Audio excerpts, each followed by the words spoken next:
Good afternoon. Thank you. Can you hear me all right? So we joke about the Thurman theorem, but as it was told to me over beers some time ago, the Thurman theorem is simply that the Internet of Things is intrinsically secure. So I would like to ask my panel to comment on that and also briefly introduce themselves as they go through. Starting with you, Andy, please.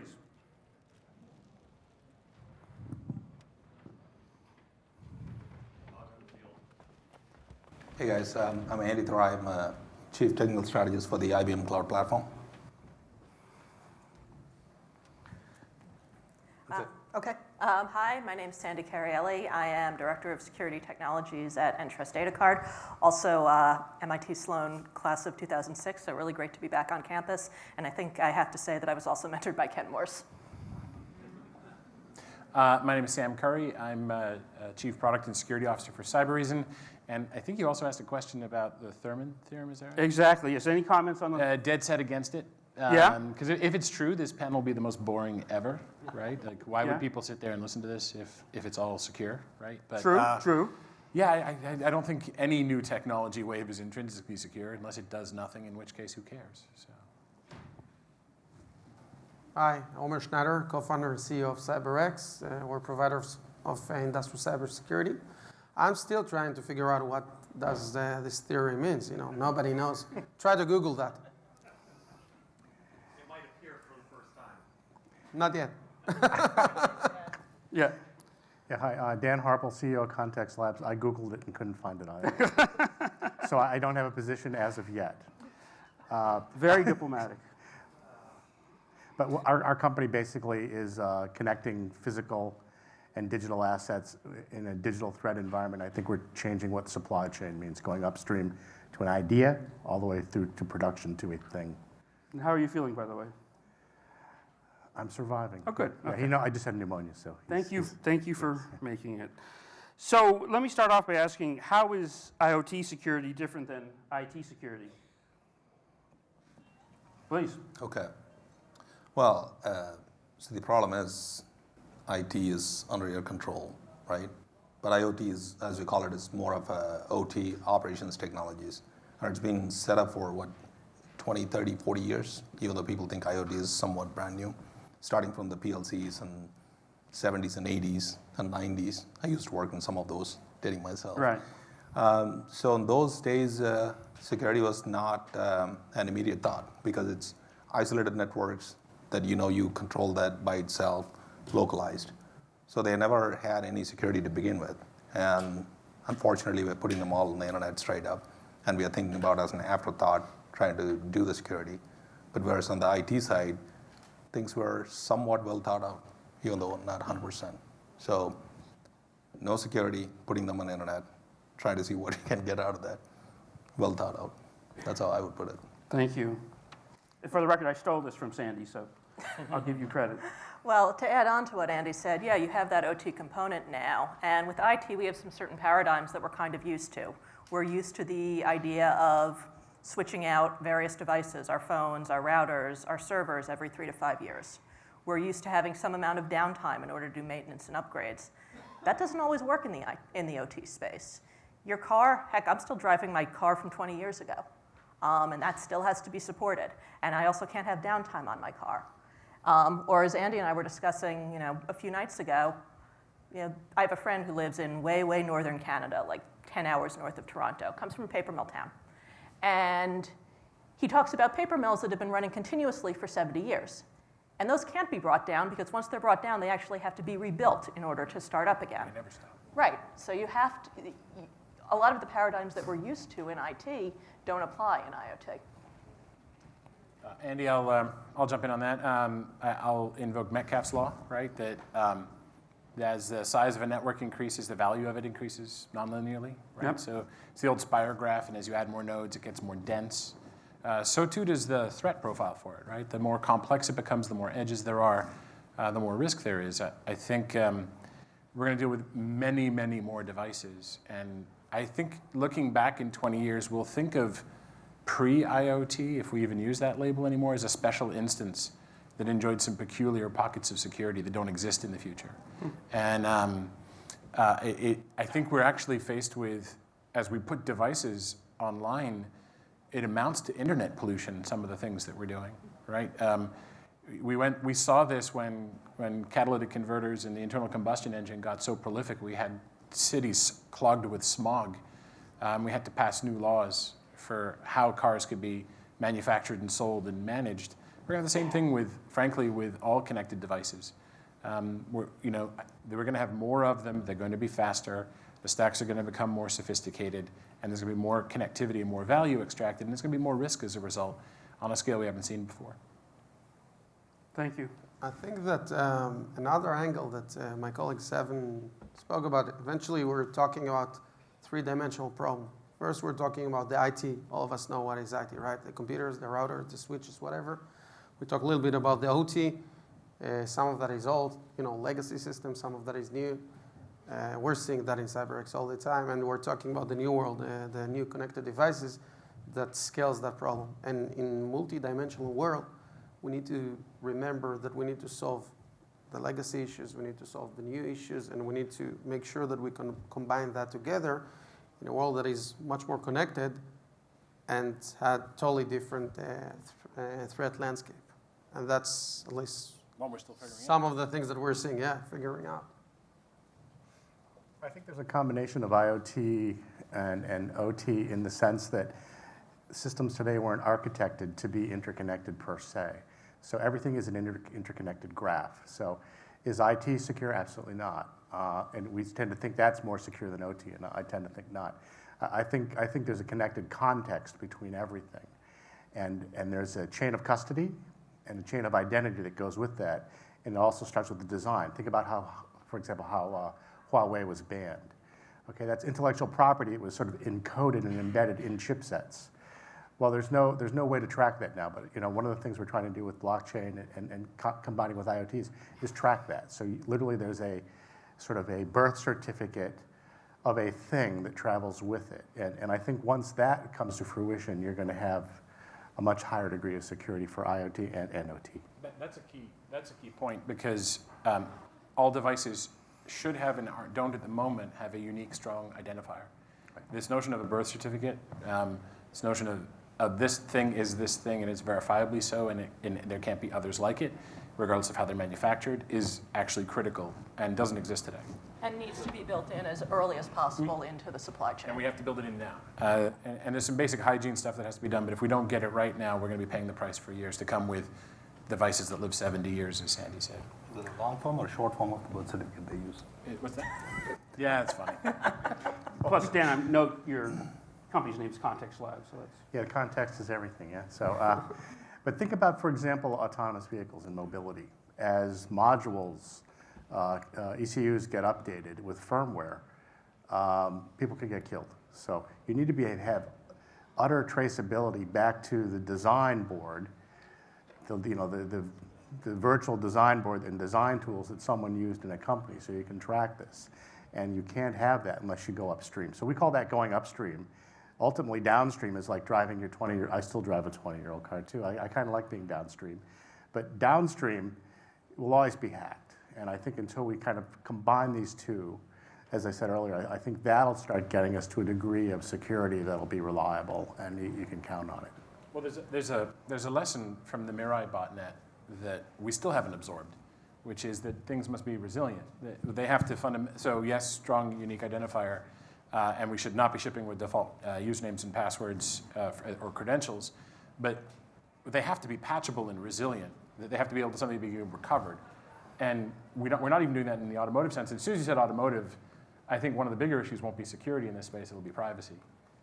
And the automotive industry is still, we have black boxes on airplanes, we have them on trains, they're still arguing about the ability to put them in cars because of the threat to privacy. Guys, I want to debate on that because, again, I live this domain on a daily basis, and all what you're saying, I totally agree with you. Like, of course, certificate. It's like we talked at the beginning about, hey, there is an UCA somewhere, right? But try, and we talked about those meals, right? When was the last time that meal saw certificate. When was the last time that someone managed to push certificate into machine-to-machine world? So of course, if you're the vendor and now you're talking, okay, I'll start to produce any new device from now on, and probably till you see that on the production line or on the day-to-day, in my opinion, it will happen in like 15 to 20 years. I'm sitting in the Industrial Internet Consortium, and in 2 years, and again, I respect that organization. I'm part of that organization, but in 2 years, they managed to put industrial security architecture. They managed to put industrial security framework, and it's like the standards, but it will be evolved and deployed like 5, 10, 15 years from now. So I think that eventually we need to look at that from a couple of levels. We need to talk about the short term, the mid-term, and the long term, how we solve that problem. That's what I'm trying to say. There's a difference with IoT, which is that it is being pulled. And at the end of the last panel, they were talking about Africa, right? Mm-hmm. So if you've got a pulp and paper plant in northern Canada that has been around for nearly 100 years now, and it's facing obsolescence, and a brand new one could be built with all that baggage that's far more efficient and manageable and internet connected in Africa, then if the Canadians don't adapt, they're going to lose that industry, right? And that's a little different from putting out a framework like the NIST framework for cybersecurity or an industrial security control framework, in that we sort of arrive ahead of time, we set up the framework, and then people adopt as they need. Here, the pressure is to innovate, and it's driven by business value and people pulling. Consumers want their IoT devices, and there are hungry places in the world that want to compete internationally in a global economy. They're going to make this happen faster than we can sedately adopt it. But I am going to argue with you a little bit, Sam, that a lot of devices out there, manufacturers and hospitals and whatever, are concerned about lifetime and CapEx and all of that, and so they're going to hold on to these older things longer. So yes, to your point, we have to be able to manage both greenfield and brownfield, be able to embed identity in new devices, but also have some way to manage the older ones. I agree with that. It's interesting. I agree with you, Sandy, but the hospitals and the medical uses are the ones that are actually at some of the leading edge of this stuff, right? Who saw Grey's Anatomy? I mean, come on, right? Exactly, right? It's real now. Ransomware took out Sloan Memorial, so it's got to be serious, right? But at the end of the day, the benefits for saving human lives and being able to push the boundaries of medical science exist, and there is a run. Yes, they want to keep the old machines around, and they'll be sticking forever, but this is where MRI machines are coming out, and things as simple as thermometers are coming out, and potentially thousands of these. One of our customers was saying, I can't afford to have latency because of a DDoS attack, or I can't afford to have inaccessibility of data. And they use the example of if you use up any more CPU than you're allowed, and that X-ray machine is taking a picture a little too long, you've got cancer, right? So they want it, they're embracing it, and the risk modeling hasn't been done yet. One of the things I'll add to that would be, so I hear them about the device authenticity and also maintenance of the devices for a longer time. But one of the common use cases that I see appearing is right now, the OT, whatever you set up across the network, is owned and operated by the IT operators, meaning that if I'm an enterprise, I build the whole thing for my purpose. But the model that's evolving now, especially in the Smart City Initiative, is that the OT is set up and operated by an owner-operator that is not necessarily connected to a specific vendor IT. So I can collect the data and sell the data. For example, if I'm in a New York City block, you don't want 20 different people to be monitoring with the cameras and weather sensors and temperature and sound and whatnot. So there's a new trend that's emerging, especially in the Asia Pac. I've seen this a lot.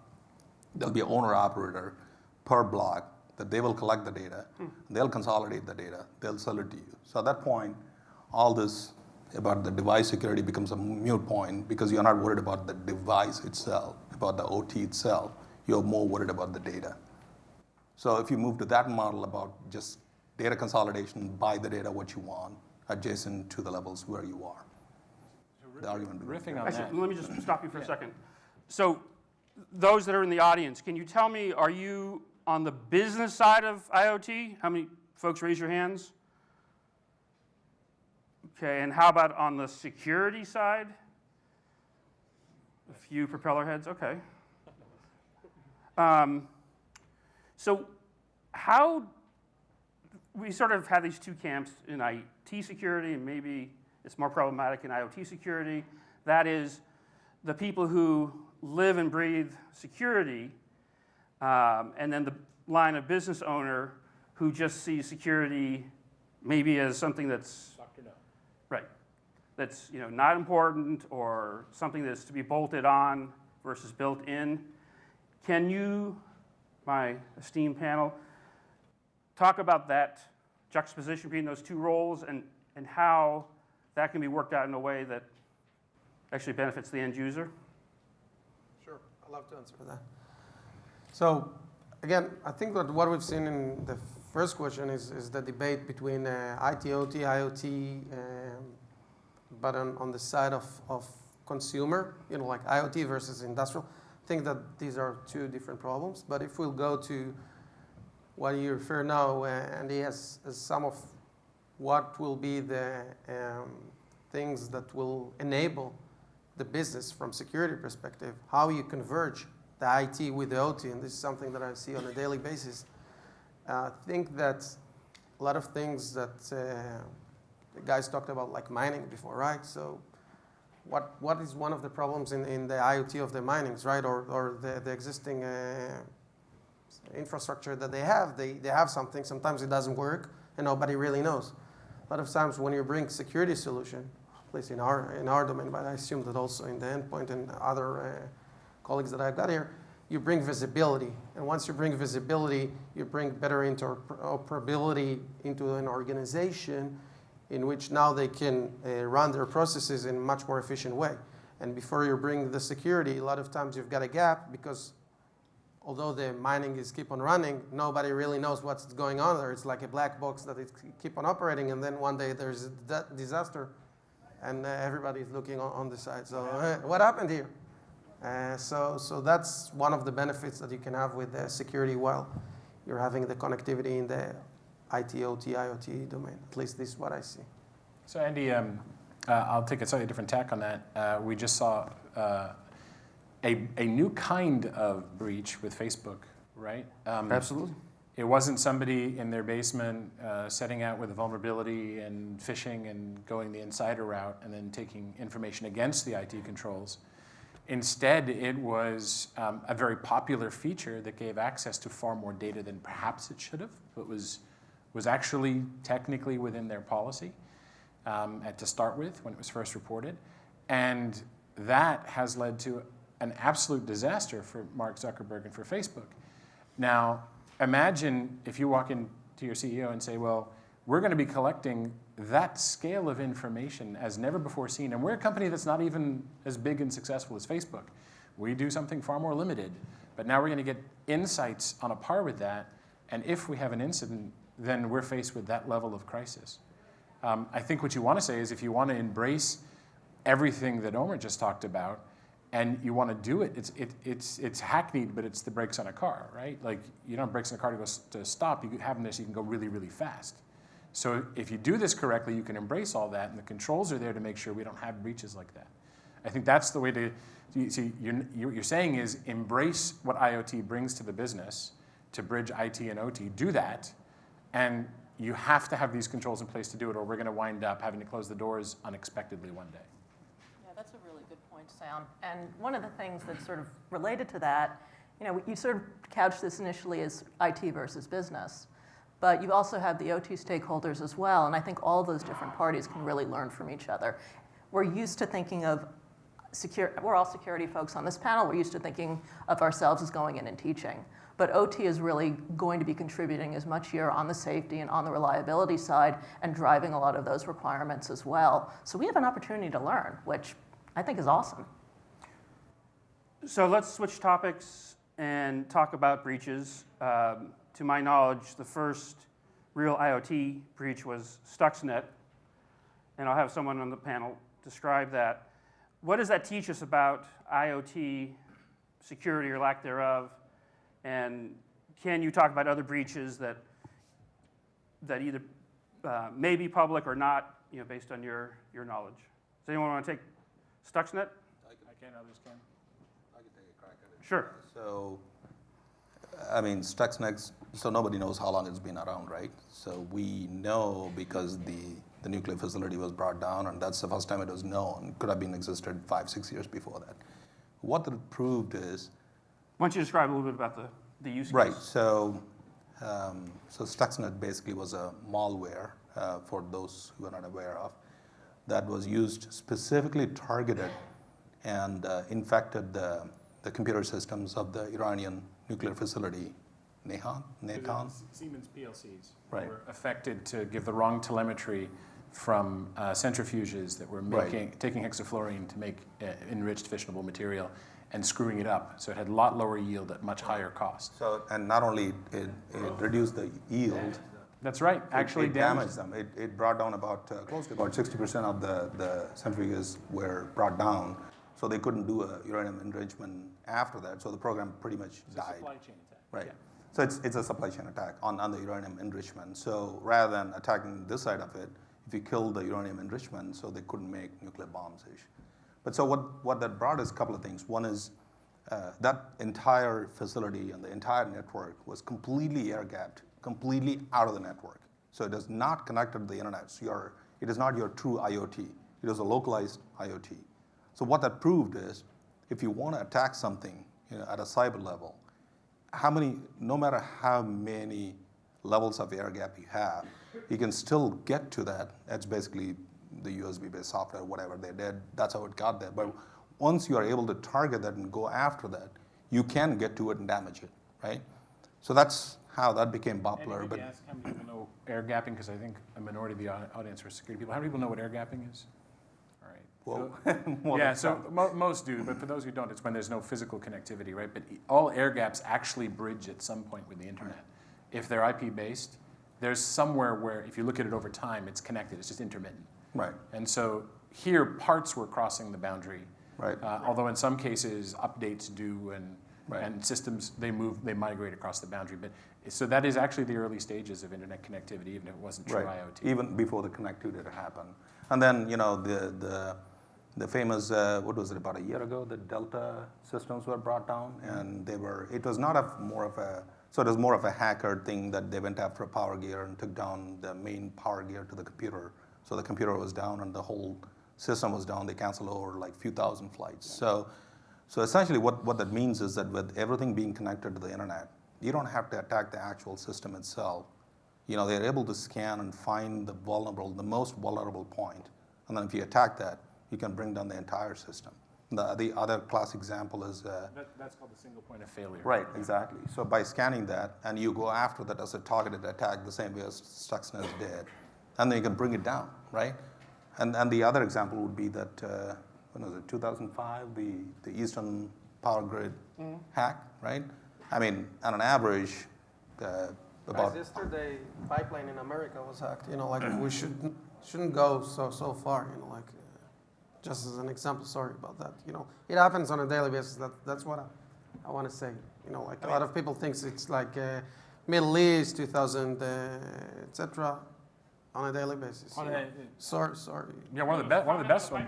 By the way, one of the best ones was Saudi Aramco, right? So back in 2012, 30,000 systems at Saudi Aramco had their hard drives bricked by Shamoon, right? By a piece of malware. And it was done explicitly when Iran was under sanctions and affected the price of oil. By the way, it also affected the price of hard drives, for those who remember. If you were in manufacturing, it got hard to get one because Saudi Aramco had to get 30,000 hard drives because there were trucks that weren't shipping oil for 10 days, right? So now, if that was pre-IoT, what's it going to be like when every meter, every gauge, every control system, every vehicle, every person has multiple devices all connected both to find telemetry and to identify those single points of failure and take them out, right? The beauty of a DDoS attack isn't that it just sort of saturates bandwidth and means you can't go on the web for a while. It's that it can find those key components, like the centrifuges at Stuxnet, and affect the whole supply chain. And the worst thing is the Mirai bot, as well as the Bricker bot you was talking about. So all of those are available as open source on GitHub. So if somebody wants to do it, you can do it in a matter of minutes. Don't do it, but unfortunate. So have we disproved the Thurman theorem? No. Not yet. He's a stubborn man. It's Hammond's law that anything you say must be true because you said it. My wife would say that. So what does this all teach us about the future of potential breaches? I hate in these panels to play Chicken Little and say the sky is falling, but let's go into that a little bit. Where can this all lead versus data being stolen from Equifax on the IT side, which is or the Office of Personnel Management and Budget, where some of us were hacked. There's a security clearance form you're all familiar with Jared Kushner, which asks a lot of questions about you, and that was all stolen by the Chinese, apparently, from a government agency. So that was, a breach writ large from a privacy standpoint. But how could this manifest itself in terms of the world of IoT? So I think at a high level, we have to think about how we get better systems integrity in stacks, that hardware roots of trust are better leverageable. So what I mean by that is there's actually pretty good tools in a lot of the chipsets out there and some of the operating systems in RTOS that are available, things like even Mbed from ARM, which is coming out, that leverage it well, but there's still a gap between the capabilities that have been put in the hardware and what developers really building things know how to do. So I think if we can get some of the basics right, we talked about resilience is a very important feature, authentication is an important feature, and then get the stacks secure with more hardware roots of trust being leveraged correctly, and then finally, I think there's an opportunity to do authorization better. If we can do those, and they're not that complicated, right? It's on the industry to do that, then business can adopt these things more widely. And the last one that's a little harder is ensuring that there's redundancy in communication pathways, right? So there are less single points of failure, either by design with breakouts and with redundancy in communication. The internet originally was meant to survive a nuclear attack taking out chunks of the US communications grid, and that's why a lot of the redundancy exists in the IP protocol stack.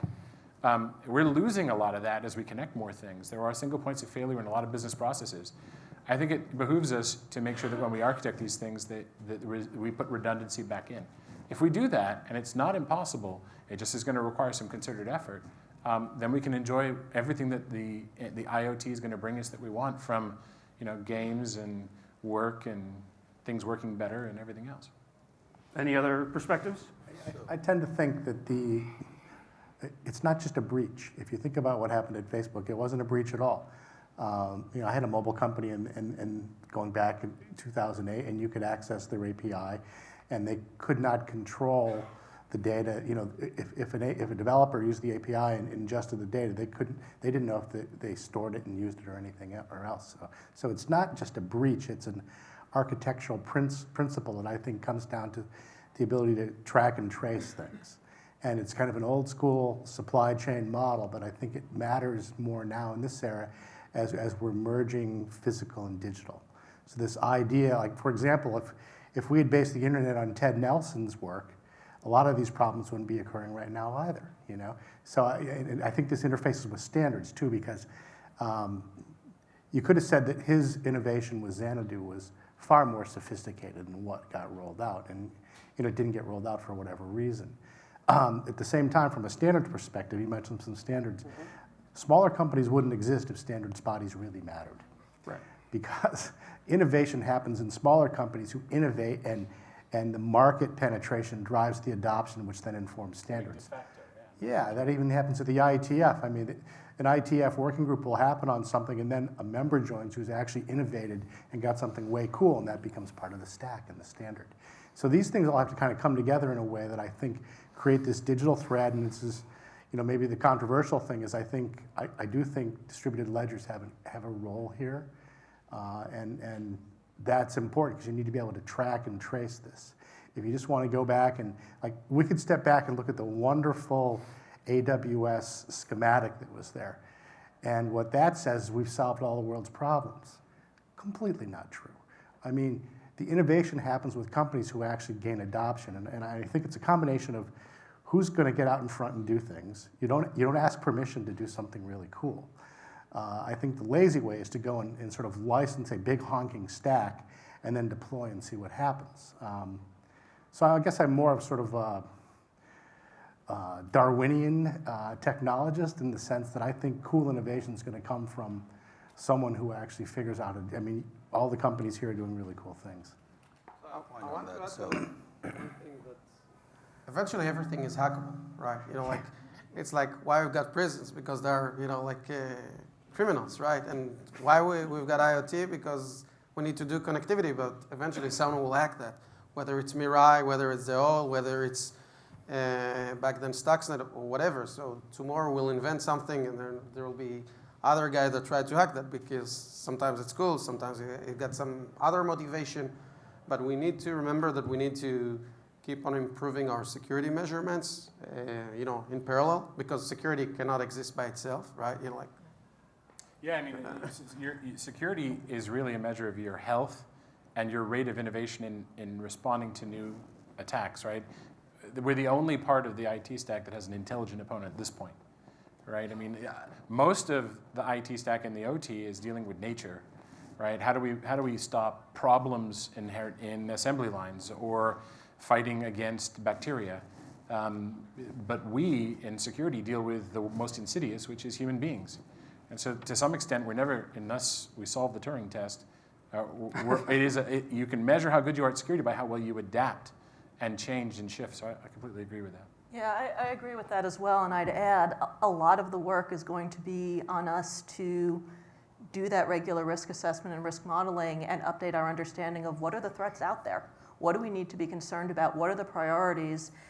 What level of maturity do we need to be at different areas in order to address the risks that are perhaps unique to our industry or unique to our system or just more generally applicable?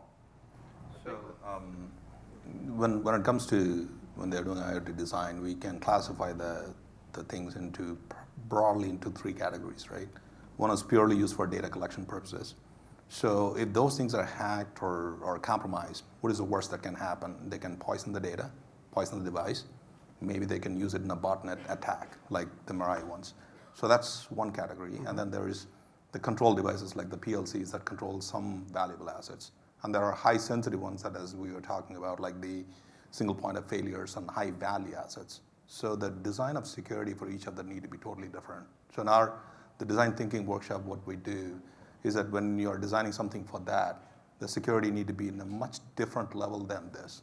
Right now, the problem I generally see with some of this IoT implementations is that, we were talking about that, they do it more like one size fits all. Right. So they say, okay, I have this kind of security that's going to go across the globe. Not really. If they want to target this one, you got to do this security a little bit different than what you do for low value assets. So let me, please. Oh, There. we're going to get to questions in just 1 minute. It's exactly But 1 minute. to flip this around, so I appreciate the Darwinian Valley libertarian view, but what about my kid is on some device or my mother's on some device at a hospital? What I'm trying to get to is safety-sensitive devices. Isn't there a role for A, industry-wide standards, and B, even government intervention to make sure that security is not an afterthought? Well, none of us like to jump to regulation. Just in the business world, we should be getting ahead of it. But having said that, the pace of innovation here and the reach of it is such that I think there will be. I referred to internet pollution earlier. I think some of this will be a safety issue, especially in the case of cars. That'll be seen in the space of medical devices. And I think privacy as well.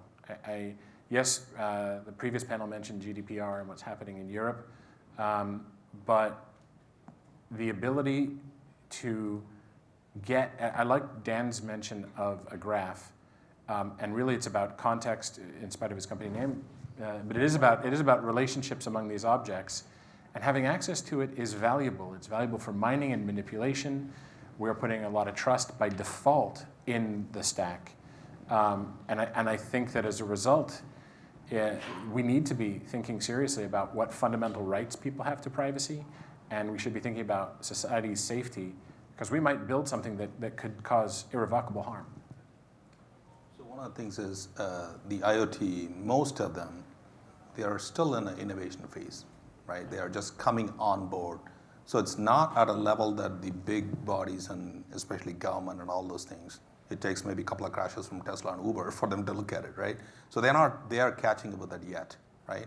So over the course of the time when there's more mainstream adoption of IoT, then probably they'll get into it, right? So at this point, it's still lagging, but that's why, when we meet with customers, we tell them, it's almost take the stronger view approach of trust but verify things, saying that, just imagine everybody out to get you. So design it in such a way that, you don't have to build a Fort Knox, but use all of those capabilities like TPM is already available, digital authentication, and, you could do a pronouns of, the data and controls and then blockchain usage. So all of that put together. Dance like no one's watching, but encrypt like everyone is. Right. So Sandy, then Dan, and then we'll do questions. So yeah, about standards, what I think we are starting to see is a lot of collaboration between industry, between government, between academia. Omer, you mentioned Industrial Internet Consortium before. We're also involved and are members. And we are seeing a lot of people coming together trying to come up with guidelines or propose standards or maturity models. And I think what all of those organizations are realizing is that to some extent, yeah, it takes a village. No one wants to go it alone on this. Everyone wants to collaborate tremendously, not just on the standards, but even on solutions, and really bring lots of different expertise to bear. So I think we'll see proposals over time that will be adopted by the standards bodies, but it will be a process and it will definitely be iterative. Yeah, I think there's a chance for leadership. I mean, I find it highly ironic that Mark Zuckerberg didn't use social media when he put out his announcement about the information leakage, we'll call it. Radical openness, I think, is called for, and I think in some cases, Well, that's also. show how to do it. Show what privacy protecting, ad models actually look like, and lead that way. And the same thing is true with IoT. Let's put together. Somebody out there needs to start taking the lead as they build this stuff, and they can join the IEEE work groups, and they will get pulled in. And as we've discussed, Otherwise, the government's going to do it.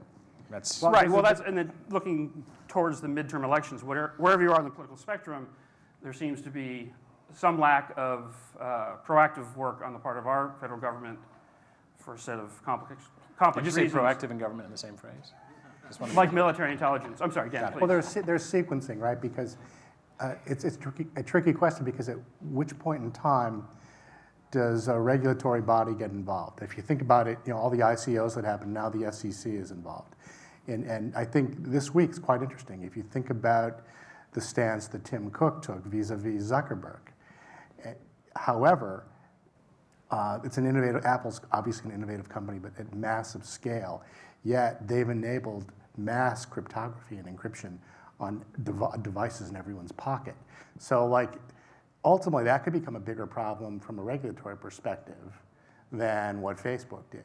So it seems like that, and I agree with the AWS presentation before this one too, because we also are in the Netherlands and we're in Europe. So it seems like the regulatory bodies in Europe tend to be reactive. They're not proactive in terms of promoting massive, crazy libertarian innovation. They're more about clamping it down once it's really cool. So what point in time, the sequencing matters. Standards happen before regulation in an ecosystem. That's kind of just the law of the jungle. But just, if you've ever been on a con call with a lot of parties and there's that echo, right? That old packet switching network that Ma Bell came up with was not bad, right? All right, questions. There was a gentleman in the back, please. Yeah, hi, thank you guys for your insights. I think there's a couple of comments that were made about different devices and different security measures. I think there's got to be the lowest common denominator, right? And thank you, Sam, for the plug on ARM. I'm with ARM. So yes, we believe the root of trust at the hardware, all the way down to the SoC, as Amazon was talking about, is where the hardware attestation, software attestation needs to originate at the point of provisioning, right? But what do you guys think about where you have all these devices, they're all nodes, and there's life cycles for each device and ownership life cycles, right? How do you track that, right? Because a device can leave, it can be a car owned by me and then I sell it, and then that other person does something bad with the car, makes it a rogue device, bad actor. How do you manage that? Yeah, and of course, all these startups, they fail fast in many cases, so somebody makes a new camera, it's internet ready, they put it out there, they go out of business 2 years later, but it persists for 15 years, right? Or a fridge, or what have you, right? It's a big issue. I mentioned earlier there's some basic functionality, devices are uniquely identifiable, that they're resilient, in other words, that they're patchable. But we don't want to create such an onerous burden on these companies that they can't, in effect, take risks, that they have to have more capital than they can ever generate. Because otherwise, it'll just be the big companies that innovate, and we know what that looks like, right? So I think there have to be perhaps some emergent standards on how do you manage a device, how should the code be written, that people can pick up the service contracts if there's a large enough body of them that still exist. Because it is going to become like a long-term pollution issue, just like how do you clean up residue years later from landfills, right? I was going to say the comment about the attestation around the development of the device, the deployment of the device. We're doing some work with physical cybersecurity, and it's laudable that ARM's doing that and others are doing that, but the way that's going to scale, I think, is in a supply chain context. So these devices all think about a company like Foxconn. Thousands of suppliers, they all come in. You have to, at a granular level, be able to track every single device, the firmware that goes into the device. And I think that will emerge out of the supply chain world. Individual suppliers like ARM, Qualcomm, et cetera, will have their solutions, but they need to interoperate. So there needs to be an API level. I think an interoperable API will be the first step towards doing that. And then that sort of leads to a standard.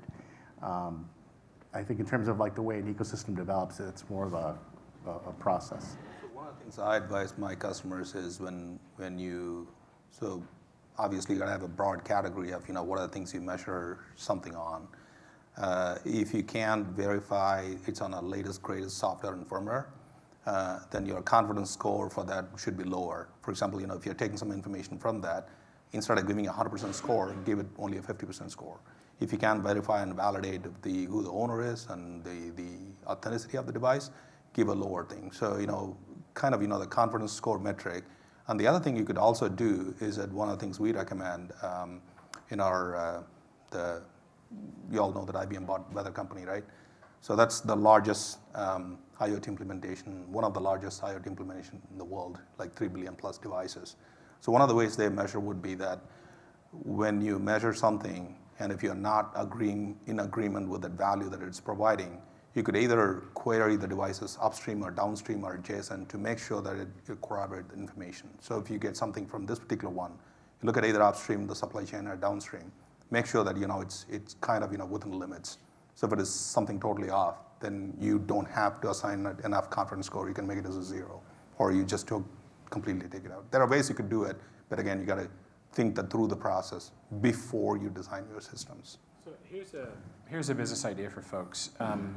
There's 2 ideas. One is we could make a set of services that manage integrity and patching and crypto and stack functions for devices as a valuable third-party service. So it comes bundled with one, and you can choose others, so that effectively there's almost like a utility that manages these things on behalf of many companies. They just include, if you will, that service, and it's a small fee as part of a subscription fee or something like that, or even an upfront cost in the case of a device that has no subscription fee. The second thing I'd say is there should be more than one of these, not just for antitrust reasons, but also because we don't want to have one OS for the whole world with no variety, such that a piece of malware just takes out half the devices in the world overnight, right? And Saudi Aramco writ large. So there's actually opportunity for innovation here if somebody is so inclined to set up and build a standard and say, here's how you do it, and we invite a few others to try and do it too. Then I could see legislators one day saying, if you're going to launch a product in the United States or in Europe, then you must have a third-party service who provides these things, blah, blah, blah, blah, blah. That's all very doable. Housekeeping seal or whatever. Yep. Just like the tube stamp, right? TUV. Another question, please.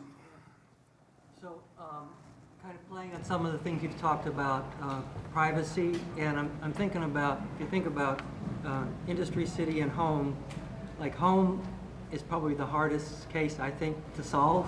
Just it's the least managed of all those environments. And I guess I want to combine this with, I just wrote a little piece on Amazon Go store, and they have, like, in a little tiny store like this, 4,000 cameras, and they keep track of every person in the store and do pose estimation. My hand is right here, you know, so they know who's grabbing what, right? Because that's what they're associating. Oh, well. So you think about that kind of technology in the home, be really good, knows exactly what you want to do, but the potential for invasion of privacy is just mind-boggling, right?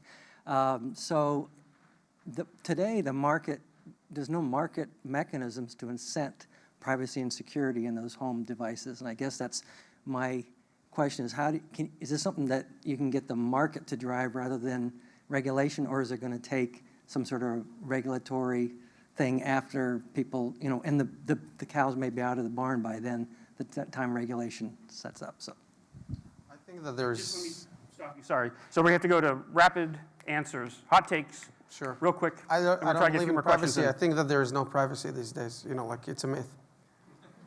Look, That was good. Guys, so if security is measured as cost to break, I think privacy is measured as the cost to obtain information when walking a graph, a lot like what Dan talked about, right? And there should be a do no harm principle.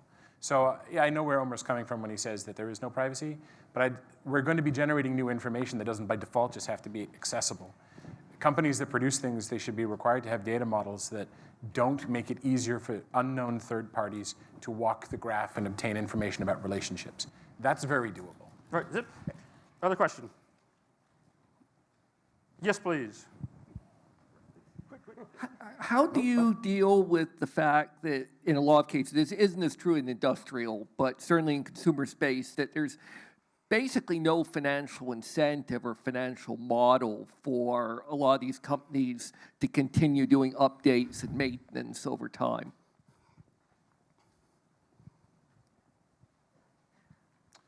Well, I think you have to look for where those have existed before. If there isn't any financial incentive, that's saying there needs to be some kind of regulation, or there's an opportunity for somebody to innovate from a financial. We don't think of finance as innovative, but it is.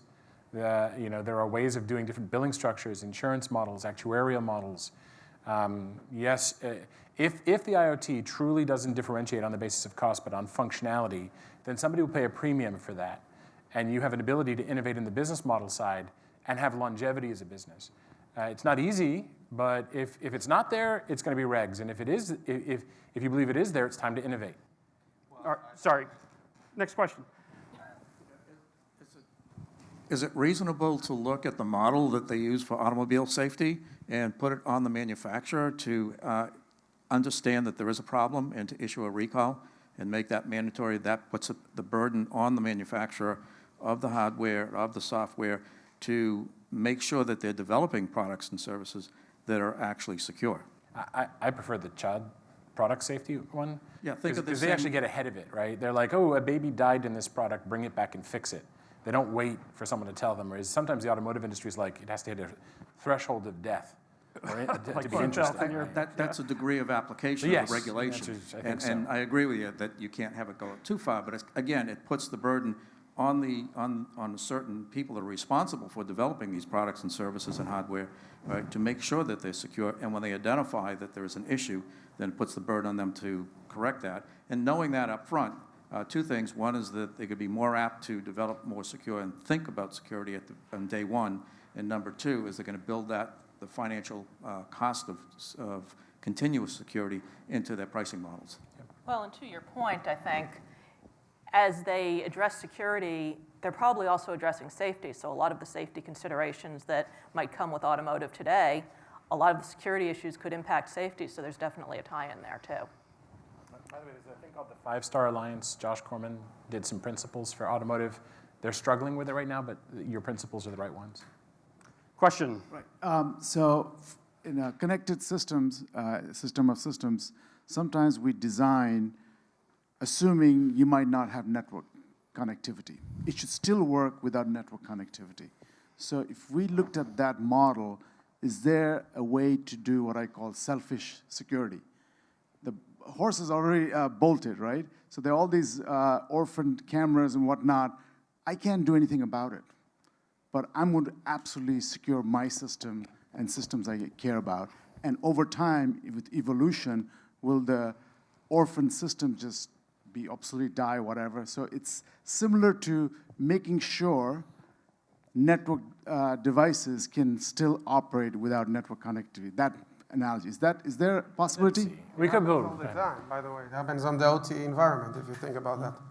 It's the same thing. You know, like you're talking about orphan cameras, but go to manufacturing line. They think that they're air gapped, right? And then what happened?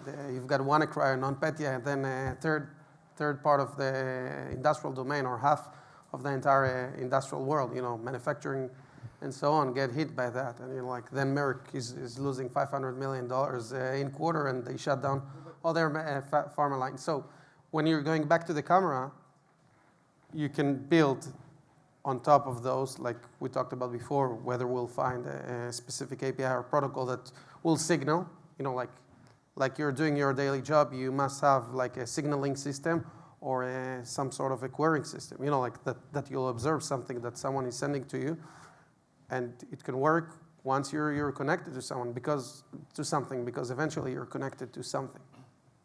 That's my thoughts, at least. That's it.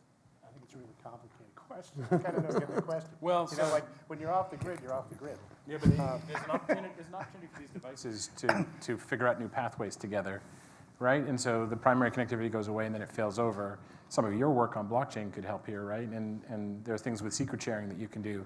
So you can say, do I trust new pathways? How do I forge them, right? So we could make a multiply redundant Internet of Things rather than just chop the internet off and call it things, right? That's not interesting anymore. And we don't want orphans who are left alone to die. That not only sounds cruel, but we want them to still work when the internet goes away. Otherwise, that's a great DOS. Just turn the internet off and sell everything again. All right, we're getting the hook, so come down the line, starting with you, Dan. Parting shots for our audience. Parting shots. Yep. The world's a totally interconnected place. All devices are connected. Until we figure out how to do that in a reliable way, we're not going to have resilience. Thank you. I believe that we're in an incredible era when we're seeing all the innovation is happening around us. Like we've got the exhibition outside, and these days the security is definitely enabling the world that we're seeing. With all due respect, the Thurman theorem is idiocy. What a moron. So all the people that now believe the Thurman theorem, raise your hands. Thank you, Ken. Is that your uncle and cousin failed. there? He's my spirit monkey. I have failed miserably. It won't be secure unless we make it secure. You won't be on any more panels here. Yeah. But, so the thank God. But no, the Internet of Things is coming, right? And I think we should try collectively to get ahead of it, and we should innovate. To Dan's point, we should be driving innovation here because it's going to be needed. And I don't want to wake up one day and find that everything's been bricked. So time for us to work it out. All right, I'll take a different tact a little bit. If you work in IT security, go to your operations folks, go to your manufacturing folks, go to your supply chain folks, take them out for a drink, get to know what they do, get to know their priorities so that you can start to communicate and have a really shared understanding of IoT. Wow, that was my point. So whether you like it or not, everything is going to be connected. Your privacy is compromised. You can't have Alexa in your bedroom and complain that they're listening to your conversations. It is going to happen. So be aware of it. Be smart. I don't have Facebook. I don't have many of these devices. You have a choice. And for my part, I've publicly humiliated Mr. Thurman, so my mission is accomplished. Thank you very much, everyone, and thank the panel.